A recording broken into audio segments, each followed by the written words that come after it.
So I've played a lot of Risk of Rain 2 on this channel, focusing mainly on the Switch version, but one game I haven't talked about much, aside from the second and third video that I ever made for the channel, is Risk of Rain 1. Now this is a game that I fell in love with when I first started playing it, way back in 2016 I think it was. One of my friends in college introduced me to it, and I kinda got hooked, and even played it in some of my classes. Sorry, Professor Armstrong. But with Risk of Rain 2 coming out and getting many updates recently, my question was, is Risk of Rain still fun? Is it still worth going back to, or has it kind of been eclipsed by the second version? When I first started playing this game, what got me hooked initially was the difficulty. Now I know there's hard get good type games out there like Enter the Gungeon and Dark Souls, but this game was a little different. Instead of feeling like you're running up against a brick wall and you can't get past until you get lucky one time, this game felt like you could make progress in it, and that you could realize what you were doing because the difficulty didn't scale incredibly fast.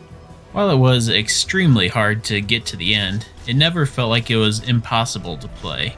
Once I started getting good at the game though, the thing that kept me coming back for more was the achievements. In total, there's 15 achievements to collect, which doesn't sound like a lot, but some of them are rather difficult.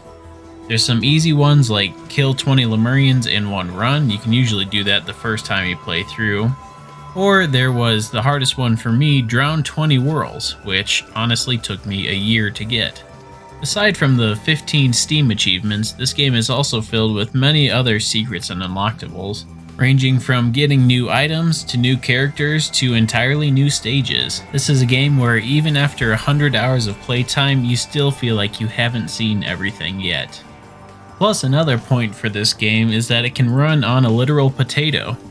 I first started playing on the laptop I bought for college, which had a 2-core processor and no graphics card whatsoever, and it handled the game just fine.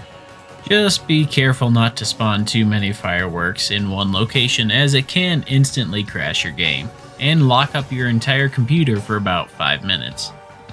However, it's worth mentioning that this game isn't perfect, and does have its share of glitches. Features. Firstly, there is a couple characters in the game that can teleport. This is often useful for getting away from monsters, or like I do, teleporting right into attacks and getting yourself killed. But sometimes the game will have you teleport into a wall, and once you're in said wall, you are unable to move or jump, and you are stuck there until you restart your run. This is a pretty rare glitch though. I've only had it happen about a handful of times in over 400 hours in the game.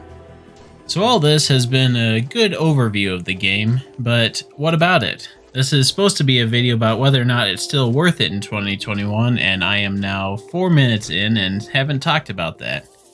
Let me rectify that by saying I do believe it is still worth a buy.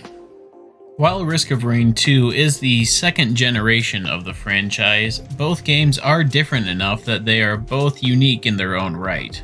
Risk of Rain 2 has a lot of good content, good graphics, and is a lot more of a fast action style gameplay, while Risk of Rain 1 is more of a strategy type game. You have to plan out your moves, you have to plan out your jumps, and you have to try and plan out your purchases because the levels are so vast and your character moves so slow that you don't have time to run to the other side of the map to buy one chest. Plus, Risk of Rain 2 draws a lot of ideas from the original game, and it's fun to play the game that started it all.